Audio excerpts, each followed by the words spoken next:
अस्सलामुअलैकुम। Tele school के इस एजुकेशन प्रोग्राम में खुशामदीद। ये प्रोग्राम टीवी पर हुकूमत पाकिस्तान और सबक फाउंडेशन की शराकत से पेश किया जा रहा है। इसके लेसन्स पाकिस्तान के तमाम तालीमी बोर्ड बशमूल कैम्ब्रिज के सिलेबस के मुताबिक तैयार किए गए हैं, जिसमें एजुकेशन कंटेंट सबक फाउंडेशन प्रोवाइड कर रही है। सबक फाउंडेशन की वेबसाइट सबक.pk पर केजी से 12वीं जमात तक वीडियोस और प्रैक्टिस टेस्ट बिल्कुल मुफ्त दस्तयाब हैं। आज के लेसन में हमारा टॉपिक है आर्क लेंथ ऑफ सर्कल और ट्रिग्नोमेट्रिक आइडेंटिटीज। ये फेडरल, पंजाब, केपीके और बलूचिस्तान बोर्ड की क्लास 10th में चैप्टर 7, जबकि सिंध बोर्ड में क्लास 10th में चैप्टर 9 फंडामेंटल्स ऑफ ट्रिग्नोमेट्री का टॉपिक है। इस लेसन में स्टूडेंट्स सर्कल के रेडियस, सेंट्रल एंगल और आर्क लेंथ के रिलेशन के बारे में पढ़ेंगे। इसके अलावा सर्कुलर सेक्टर के एरिया को फाइंड करना सीखेंगे और फंडामेंटल ट्रिग्नोमेट्रिक आइडेंटिटीज के बारे में भी पढ़ेंगे। आज के मैथमेटिक्स के लेसन और इससे मुंसलिक वीडियोस को घर बैठे देखने के लिए आप सबक.pk की वेबसाइट पर जा सकते हैं। यहाँ तमाम बोर्ड्स की 9वीं से 12वीं जमात तक मैथमेटिक्स के सारे टॉपिक्स पर वीडियोस और प्रैक्टिस टेस्ट बिल्कुल मुफ्त मौजूद हैं। इनके ज़रिए आप अपने कॉन्सेप्ट्स को पुख्ता करके इम्तिहानात में शानदार नंबर हासिल कर सकते हैं। फ़र्ज़ करें अगर हमारे पास एक सर्कल है जिसका सेंटर O है और हम यूँ कहते हैं कि इसका रेडियस जो है सर्कल का ये हमारे पास है जी R, और मैं फिर इस तरह से एक यहाँ पर एक सेंट्रल एंगल बनाता हूँ। ये बात हम जानते हैं कि सेंट्रल एंगल जो होता है वो एक इस तरह का एंगल होता है जो कि दो जो है रेडियल सेगमेंट्स के कॉमन वर्टेक्स के साथ बनता है। यहाँ पर अगर हम देखें तो ये हमारे पास हम कहते हैं ये एंगल थीटा बन रहा है। और अब जो हमारे पास सर्कल के अगर ये दो पॉइंट्स आ रहे हैं, जैसे एक पॉइंट को मैं ए कह देता हूँ और दूसरे को बी कह देता हूँ, तो ये मेरे पास एल आर्क लेंथ आ जाती है। तो यहाँ पर बेसिकली हम ये देखने जा रहे हैं कि हमारे पास अगर आर्क लेंथ, रेडियस और थीटा में अगर हमने रिलेशन देखना हो तो क्या वो बन सकता है। यानी शॉर्ट फॉर्म में मैं आपको बता देता हूँ कि हमने क्या प्रूव करना है। हमने यहाँ पे ये बात प्रूव करनी है कि एल जो है आर्क लेंथ वो आर टाइम्स ऑफ एंगल होती है। अब ये एग्जैक्ट आर के इक्वल भी हो सकती है, उससे कम भी हो सकती है और उससे ज़्यादा भी हो सकती है। अब ये कौन से वो केसेस हैं या कैसे हम इस बात को समझ सकते हैं, इसको हम देखते हैं जी। यहाँ पर चूँकि सर्कुलर मैयर के हवाले से हमने बात की, तो ये बात हम जानते हैं कि सर्कल के जब मैयरमेंट के हवाले से हम बात करते हैं तो एंगल जो मैयर होता है वो रेडियंस में होता है। तो मैं शॉर्ट फॉर्म लिख रहा हूँ जी RDS, रेडियंस। और इसमें ये बात याद रहे कि एंटी क्लॉकवाइज डायरेक्शन में एंगल जो होता है वो पॉजिटिव होता है, और इसे अगर हम क्लॉकवाइज चलेंगे तो जाहिर बात है कि फिर हमें जो क्वाड्रेंट है, या हम ये कहते हैं कि फिर एंगल की जो मूवमेंट है वो उलट है उसके। तो यहाँ पर हम अब यहाँ पे इस तरह से कहते हैं कि अगर मैं सिर्फ इस रिलेशन के हवाले से आपसे बात करूँ, जिसमें मैंने एक एंगल लिया एंटी क्लॉकवाइज, ए से ओ वर्टेक्स की तरफ आए हैं और फिर ओ से बी की तरफ, यानी इसमें जो दो आर्म्स बन रहे हैं उनकी जो रोटेशन है वो एंटी क्लॉकवाइज है, इसलिए मैंने AOB लिखा। और ये डायरेक्ट वेरी करेगा आर्क लेंथ, यानी अगर मैं इस एंगल को बढ़ाऊंगा तो आर्क लेंथ बढ़ेगी और अगर मैं इस एंगल को कम करूंगा तो आर्क लेंथ कम होती जाएगी। आप देख सकते हैं एंगल की डेफिनेशन से भी हमने बात समझी हुई है। जैसे अगर फ़र्ज़ करें मैं इस एंगल में इस रे को ज़्यादा आगे तक मूव कराता हूँ, यहाँ तक, ये पॉइंट A जो है, यानी यहाँ से जो इसमें तब्दीली आई है, अब ये B प्राइम पॉइंट आ गया जो कि B से आगे है, तो आप देख रहे हैं कि एंगल भी जो पहले वाले एंगल से बड़ा है। तो इसी तरह यही बात मैं आपसे शेयर कर रहा हूँ कि ये इनमें आपस में क्या रिलेशन है, डायरेक्ट वेरिएशन का। इसी तरह अब ये कहीं भी मैं अगर सेंट्रल एंगल लूँगा तो उसका रिलेशन डायरेक्ट ही बनेगा उसकी आर्क लेंथ से। अब मैं ऐसे कहता हूँ कि अगर मेरे पास एक सर्कल का पॉइंट है यहाँ पर कहीं पे, चलें C कह लेते हैं, और A से C तक उतना ही डिस्टेंस है जितना कि सर्कल का रेडियस है, ठीक। और अब मैं अगर सेंटर को इस सर्कल के इस पॉइंट से मिला लेता हूँ, तो अब मैं ये कहता हूँ कि अगर फ़र्ज़ करें ये मेरे पास इनिशियल आर्म है OC और रोटेशन एंटी क्लॉकवाइज ही है, OA इसका फाइनल आर्म, और यहाँ पर जो अब एंगल बनेगा ये मेरे पास क्या बनेगा जी, 1 रेडियन बनेगा। ये हमने डेफिनेशन पढ़ रखी है रेडियंस की। अब ये भी रिलेशन यहाँ से अगर हम देखें तो ये एंगल भी डिपेंड, यानी ये एंगल जैसे मैं कह रहा हूँ कि वेरी करेगा जैसे जैसे आर्क लेंथ जो है वो तब्दीली आएगी। आर्क लेंथ की तब्दीली जो है वो इस एंगल के ऊपर डिपेंड कर रही है। तो यहाँ से फिर हम ये देख रहे हैं कि जो हमारे पास एंगल COA बन रहा है, ये भी रेडियस के साथ क्या है जी, डायरेक्ट इसका रिलेशन है। इसमें जो रेडियस है ये एक आर्क लेंथ है, यानी इसकी मेजरमेंट मैंने कहा था कि रेडियस ही के इक्वल है, इसलिए मैंने आर लिखा है यहाँ पे। अब अगर मैं इन दोनों जो हमने यहाँ पर एंगल्स दिए, अगर मैं इनकी रेशो देखूँ, अगर मैं इसे कैलकुलेट करूँ, तो यहाँ पर मैं ये कह रहा हूँ कि एंगल ए ओ बी और एंगल सी ओ ए, अब इनकी अगर रेशो देखी जाए तो ये रेशो भी वही रेशो होगी जो कि इनके आर्क लेंथ्स की रेशो है। ये बात मैंने यहाँ से आपको समझाई कि इस एंगल में जो तब्दीली मैं लाऊंगा इसकी आर्क लेंथ में भी वैसी तब्दीली होगी, कम करने से कम और बढ़ाने से बढ़ेगी। तो इसी तरह यहाँ पर फिर मैं ये कहूँगा कि रेशो दोनों की सेम है। यहाँ पर फिर एल जो आर्क लेंथ है इस वाले एंगल की ये बढ़ेगी जिस हिसाब से, और इसी तरह से आर की वैल्यू बढ़ेगी तो फिर जारी बात है कि ये भी एंगल भी बढ़ेंगे। तो फिर अगर हम इन एंगल की जगह इनकी जो हमने जिनसे इनको रिप्रेजेंट किया हुआ, इस एंगल को मैंने थीटा रेडियंस में कहा था कि ये थीटा है, जबकि इसको मैंने 1 रेडियन के इक्वल यहाँ पर रख लिया था कि हमने फ़र्ज़ किया था अगर इसकी रोटेशन जो है वो 1 रेडियन ही हुई हो। तो फिर हम देख रहे हैं कि रेशियो में सेम यूनिट्स कैंसिल हो जाते हैं। थीटा को 1 पे डिवाइड करेंगे, हमारा जवाब क्या आएगा जी, थीटा ही आ जाएगा। यहाँ से हम लिखेंगे जी theta is equal to L divided by R. और अगर आर चूंकि रेडियस है और ये बात हम जानते हैं सर्कल का रेडियस जो होता है वो नेगेटिव नहीं हो सकता, ज़ीरो नहीं रखते, क्योंकि कुछ ना कुछ उसकी वैल्यू पॉजिटिव में होनी चाहिए तभी सर्कल बनेगा। तो फिर यहाँ पर हम ये कहेंगे कि ये हमारे पास जो है अगर इसका मल्टीप्लिकेटिव इन्वर्स आर का लिया जाए 1/r का, जो कि आर होगा, अगर मैं इसे बोथ साइड में मल्टीप्लाई कर देता हूँ तो यहाँ से आर से कैंसिल हो जाएगा और हमारे पास यहाँ पे सिमेट्रिक प्रॉपर्टी मैंने अप्लाई की है जी, L equal to R into theta आ जाएगा।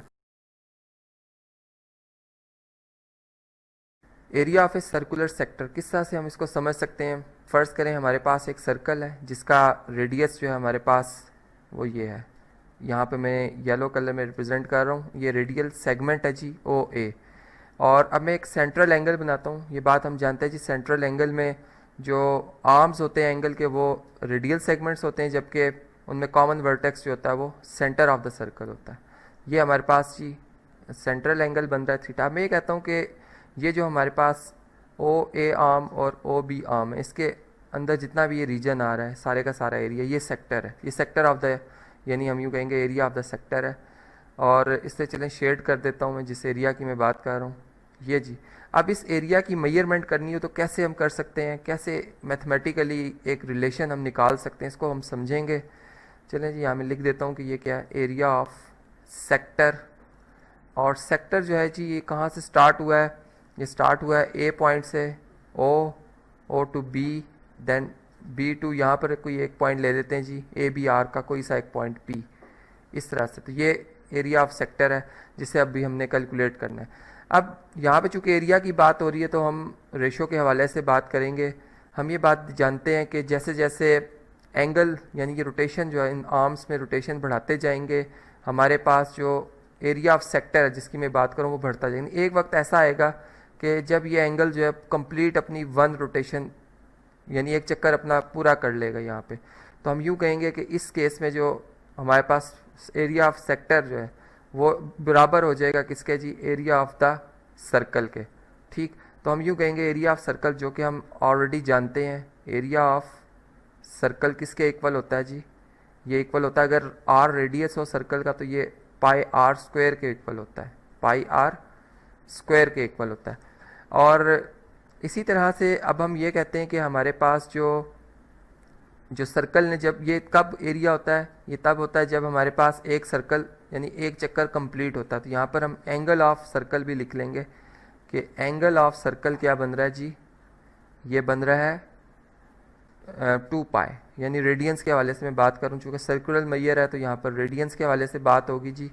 ये इतना रेडियंस। अब हम ये कह रहे हैं कि ये जो हमारे पास सेक्टर आ रहा है एरिया ऑफ सेक्टर, इसने जो एंगल बनाया वो थीटा बनाया। तो यहाँ पे मैं यूँ कहूँगा कि हमने एरिया ऑफ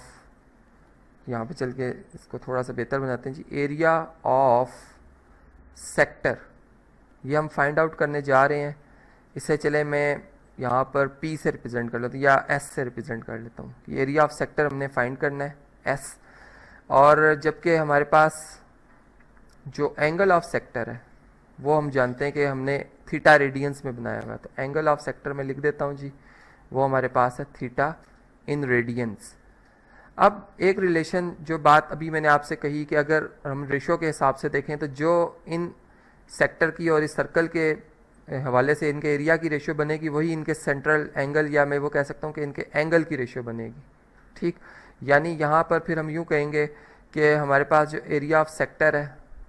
अगर मैं इसको मैं डिवाइड कर रहा होता हूँ अगर area of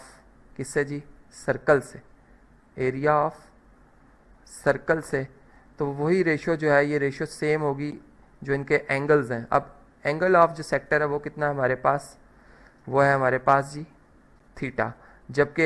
angle of the circle कितना बना था 2 पाई। यहाँ पर रेडियंस चूँकि रेशियो के केस में हम जानते हैं कि सेम यूनिट्स होते हैं तो कैंसिल हो जाते हैं। अब एरिया ऑफ सेक्टर चूँकि हमने फाइंड आउट करना है और एरिया ऑफ सर्कल हमें पता पाई आर स्क्वायर है, तो इनकी वैल्यूज़ अगर मैं इसमें एंटर कर लूँ तो यहाँ पर मैं एरिया ऑफ सेक्टर को मैं एस से रिप्रेजेंट कर रहा हूँ जो कि हमने कैलकुलेट करना है, तो ये एस आ जाएगा। जबकि एरिया ऑफ सर्कल हमारे पास है जी pi R square equal to theta over 2 pi. अब यहाँ पर चूंकि हमने एंगल जो लिया था यहाँ पे सेक्टर का वो एक रैंडम केस लिया था, कोई भी हो सकता है, मैंने बताया था आपको कि इसमें वेरिएशन हो सकती है। तो s इज इक्वल टू यहाँ पर अगर पाई आर स्क्वायर एक पॉजिटिव नंबर है जी, इसका अगर यहाँ पर अगर मल्टीप्लिकेटिव या नेगेटिव भी हो तो मल्टीप्लिकेटिव इन्वर्स नेगेटिव का भी एग्जिस्ट करता है, तो पाई आर स्क्वायर से यानी यहाँ पर सिर्फ इस रीज़न से मैं कह रहा हूँ कि पॉजिटिव है कि r चूँकि खुद एक स्क्वायर एक पॉजिटिव नंबर और पाई की वैल्यू भी पॉजिटिव होती, तो यहाँ पे मैं इस सेंस में बात कर रहा हूँ। तो पाई आर स्क्वायर जो होगा ये बोथ साइड पे हम मल्टीप्लाई करेंगे तो यहाँ पर पाई आर स्क्वायर से क्या हो जाएगा जी, कैंसिल हो जाएगा। s इक्वल टू आ जाएगा थीटा इंटू,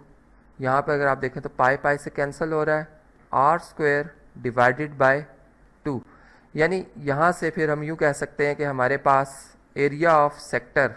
अगर हमें जो है एंगल सेक्टर का बता दिया जाए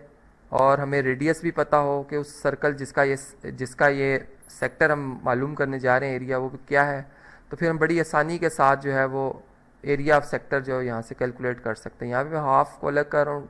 एसोसिएटिव प्रॉपर्टी हम ला जानते हैं, उसके मुताबिक मैंने इसको अलग कर दिया। तो ये जी वो फार्मूला जिसको फिर हम नेक्स्ट अपने प्रॉब्लम्स में इस्तेमाल करते हुए एरिया ऑफ सेक्टर जो है वो फाइंड आउट कर लेंगे और इसके वही यूनिट होंगे जो कि एरिया ऑफ हमारे पास सर्कल के आ रहे हैं, यानी रेडियस अगर सेंटीमीटर में तो सेंटीमीटर स्क्वायर आ जाएगा यूनिट, और अगर मीटर है तो फिर मीटर स्क्वायर में आ जाएगा यूनिट।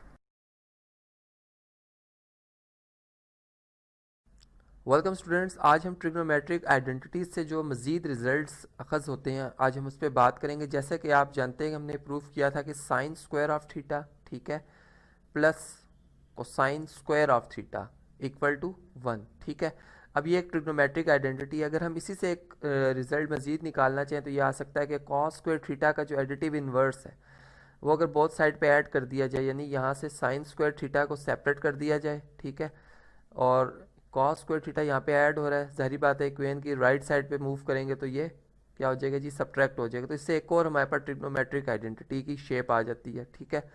तो ये भी हमारे पास एक फॉर्म है। इसके अलावा एक और फॉर्म है हमारे पास, इसी रिजल्ट से हम निकाल सकते हैं, वो ये कि अगर हम यहाँ से कॉस स्क्वायर थीटा को सेपरेट कर लें, यानी cos square theta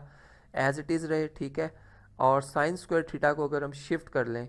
right side पे, ठीक है, तो इसका साइन चूँकि यहाँ पे ऐड हो रहा है, ये टर्म ऐड हो रही है, दूसरी साइड पे जाके क्या हो जाएगी जी, सब्ट्रैक्ट हो जाएगी, तो 1 माइनस साइन स्क्वायर थीटा, ये हमारे पास एक और रिलेशन आ जाता है। ये भी एक ट्रिग्नोमेट्रिक आइडेंटिटी ही की शेप है, ठीक है, तो ये भी हम यूज़ कर सकते हैं। इसी तरह से इसी ट्रिग्नोमेट्रिक आइडेंटिटी से जो कि इधर लिखी हमने, इसको दोबारा मैं लिखता हूँ, sine square of theta plus cos square of theta equal to 1। अब इसमें अगर हम साइन स्क्वायर थीटा से इस इक्वेशन को अगर बहुत साइड पर डिवाइड करते तो हमें इसी ट्रिग्नोमेट्रिक रेशियो की एक और शेप मिल जाती है। चलें जी उसको भी देख लेते हैं, ठीक है। बहुत साइड पे आप जानते हैं ना, इक्वेशन को आप बहुत साइड पे सेम नंबर से ऐड यानी डिवाइड भी कर सकते हैं, मल्टीप्लाई भी, ऐड भी कर सकते हैं, सब्ट्रैक्ट भी कर सकते हैं, ठीक है। तो यहाँ पे हमने डिवाइड किया है। यहाँ पे अगर एलसीएम को ब्रेकअप किया जाए तो यहाँ पे हमारे पास जो टर्म आती है फर्स्ट टर्म यानी sine square theta over sine square theta आ जाएगा, ठीक है। इसी तरह यहाँ पे cos square theta over sine square theta आ जाएगा, ठीक है। और जबकि यहाँ पर 1 ओवर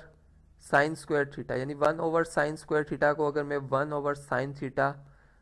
और इसका होल स्क्वायर लिख दूं तो इस पे लॉ ऑफ एक्सपोनेंट की बेस पे मैंने बात की कि 1 का स्क्वायर 1 ही होता है, ठीक है, इसलिए इसको होल मैंने एक्सपोनेंट में लिख दिया है। अब यहाँ से अगर हम इसको सिंप्लीफाई करें तो यानी साइन स्क्वायर थीटा चूंकि एक दूसरे को डिवाइड करें, एक दूसरे के इन्वर्सेस है, मल्टीप्लिकेटिव इन्वर्सेस 1 आ जाएगा, 1 plus cos square theta over sine square theta, whole exponents यानी सेम एक्सपोनेंट्स हैं, होल एक्सपोनेंट में इनको मैं लिख दूंगा, यानी cos over sine theta whole square, ठीक है, equal to 1 by sine theta. अब 1 over sine theta basically reciprocal of sine theta, जो कि हम जानते हैं कि वो हमारे पास कोसिकेंट थीटा होता है, ठीक है, कोसिकेंट थीटा होल स्क्वायर, ठीक है। तो यहाँ पर अब हमारे पास जो फॉर्म बनी है वो कुछ इस तरह से है कि cos theta over sine theta. अगर आप देखें तो यहाँ पर इस ट्राइंगल के हवाले से चले बात कर लेते हैं कि कॉस थीटा जो है बेसिकली वो हमारे पास रेशियो आएगी जी बेस ओवर हाइपोटेन्यूज की, ठीक है, और इसमें बेस हमारे पास थीटा के रेफरेंस अगर आप देखें तो सी साइड है और हाइपोटेन्यूज ए साइड है, जबकि साइन थीटा के अगर हम देखें तो इसकी जो वैल्यू आती है ट्रिग्नोमेट्रिक रेशियो की वो परपेंडिकुलर ओवर हाइपोटेन्यूज है, और परपेंडिकुलर हमारे पास बी साइड है, जबकि ए जो है इसमें हाइपोटेन्यूज है। और अगर हम रेशियो लें इनकी कॉज ओवर साइन की, यहाँ पर चलें इसको मैं लिख देता हूँ, यहाँ पर अगर हम इनकी रेशियो ले लें यानी cos theta divided bye sine theta, तो इनकी सारी बात हमें वैल्यूज़ लिखनी होंगी यहाँ पर, जो कि है जी बेस ओवर हाइपोटेन्यूज, ठीक है, divided by perpendicular over hypotenuse, ठीक है। अब आप यहाँ पे देख रहे हैं कि अगर हम b डिवाइडेड बाय h लिख रहे हैं, ठीक है, यहाँ पे डिवाइड का सिंबल अगर मैं यूज़ कर लूँ तो ये परपेंडिकुलर हाइपोटेन्यूज हम लिख रहे हैं, बेस ओवर हाइपोटेन्यूज जब हम इस डिवीजन के साइन को मल्टीप्लिकेशन के साइन में कन्वर्ट करेंगे तो रेसिप्रोकल लिया जाएगा, हाइपोटेन्यूज ओवर परपेंडिकुलर, हाइपोटेन्यूज से कैंसिल हो जाएगा, और यहाँ पर जो हमारे पास cos theta over sine theta है वो हमारे पास इक्वल टू आ जाएगा जी बेस ओवर परपेंडिकुलर का, ये रेशियो जो आप जानते हैं ये कोटेंजेंट थीटा की होती है, ठीक है। तो यहाँ पर फिर हम क्या कर देंगे जी रिप्लेस कर देंगे 1 प्लस कॉस ओवर साइन की जगह हम लिख देंगे जी कॉट या cotangent theta whole square equal to cosecant square theta, और जिसको सिंप्लीफाई करने के बाद हमारे पास रिजल्ट कुछ इस तरह से आएगा कि 1 plus cotangent square theta equal to cosecant square theta, ठीक है। अब इसी से मज़ीद रिजल्ट्स हम और भी अखज़ कर सकते हैं, यानी यहाँ पर हम ये रिज़ल्ट भी लेके आ सकते हैं कि यहाँ से अगर आप 1 को इधर ही एज इट इज़ रहने दें, ठीक है, और कॉट का जो कॉट स्क्वायर का एडिटिव इन्वर्स उसको ऐड करें तो यहाँ से कोटेंजेंट स्क्वायर से कैंसिल हो जाएगा, जबकि राइट साइड पे cosecant square theta difference cotangent square theta आ जाएगा। ये भी एक यानी हमारे पास ट्रिग्नोमेट्रिक रेशियो की एक और फॉर्म है जिसको हम यूज़ कर सकते हैं, ठीक है। अब सेम इसी तरह जो हमारे पास जो फंडामेंटल आप कह सकते हैं जो बुनियादी जो हमारे पास ट्रिग्नोमेट्रिक आइडेंटिटी वो ये थी जी 1 equal to sine square theta plus cosine या कॉस स्क्वायर थीटा, ठीक है। अब मैंने यहाँ पर पहले साइन स्क्वायर थीटा से डिवाइड किया था, अगर मैं इसी ट्रिग्नोमेट्रिक आइडेंटिटी को कॉस स्क्वायर थीटा से डिवाइड कर दूँ तो हमारे पास एक और फॉर्म बन जाती है, उसको भी समझ लेते हैं, ठीक है। यहाँ पर इसको अगर हम सिंप्लीफाई करें तो 1 ओवर कॉस, यानी वही अगेन दोबारा रिपीटिशन हो रही है इसमें कि 1 का स्क्वायर 1 होता है, 1 ओवर कॉस होल स्क्वायर हम लिख देंगे, ठीक है, लॉ ऑफ एक्सपोनेंट की बेस पे। इसा यहाँ पर हम लिख देंगे जी साइन, चूँकि साइन का डिवाइज़र भी कॉस है, sine over cos whole square लिख देंगे, ठीक है, और प्लस इसी तरह यहाँ पर कॉस ओवर कॉस थीटा, ठीक है, cos theta divided by cos theta whole square, जो कि कैंसिल आउट हो जाएंगे, एक दूसरे के इन्वर्सेस हैं, मल्टीप्लिकेटिव इन्वर्सेस 1 आ जाएगा। कॉस का इन्वर्स जो होता है वो हम जानते हैं सीकेंट होता है, सीकेंट थीटा, ठीक है, होल स्क्वायर, जबकि यहाँ पर sine theta over cos theta जो है, जिसका मैंने ऊपर आपको cos theta over sine theta ratio बताई कि ये हमारे पास आई है जी बेस ओवर परपेंडिकुलर, तो यहाँ पर sine theta over cos theta जब हम इसका रेसिप्रोकल लेंगे तो ये हमारे पास परपेंडिकुलर ओवर बेस आ जाएगी, जो कि किसके बराबर होती है जी टेंजेंट थीटा के, ठीक है। तो यहाँ पर हम इसकी जगह क्या लिख देंगे जी tangent theta whole square equal to plus 1, यहाँ पे 1 आ गया था, 1 होल स्क्वायर आ जाएगा। इसको जब हम मज़ीद सिंप्लीफाई करेंगे तो हमारे पास ये secant square theta equal to आ जाएगा टेंजेंट स्क्वायर थीटा प्लस 1 का, ठीक है। ये भी हमारे पास एक ट्रिग्नोमेट्रिक यानी ट्रिग्नोमेट्रिक आइडेंटिटी की एक शेप, और इसको और मज़ीद सिंप्लीफाई सा किया जा सकता है कि secant square theta as it is tangent square theta का एडिटिव इन्वर्स बोथ साइड पे ऐड कर दिया जाए तो ये लेफ्ट हैंड साइड पे आ जाएगा जी माइनस टेंजेंट स्क्वायर थीटा, जबकि राइट साइड पे सिर्फ 1 बच जाएगा, ठीक है। तो ये भी हमारे पास ट्रिग्नोमेट्रिक आइडेंटिटी की एक और शेप है। तो आज के इस लेक्चर्स में हमने समझा कि ट्रिग्नोमेट्रिक जो हमारे पास आइडेंटिटीज़ होती हैं, जो मेन हमारे पास ट्रिग्नोमेट्रिक आइडेंटिटी यानी जिसको हम फंडामेंटल ट्रिग्नोमेट्रिक आइडेंटिटी कह सकते हैं, उससे हम मजीद ट्रिग्नोमेट्रिक आइडेंटिटीज़ जो हैं वो जनरेट कर सकते हैं।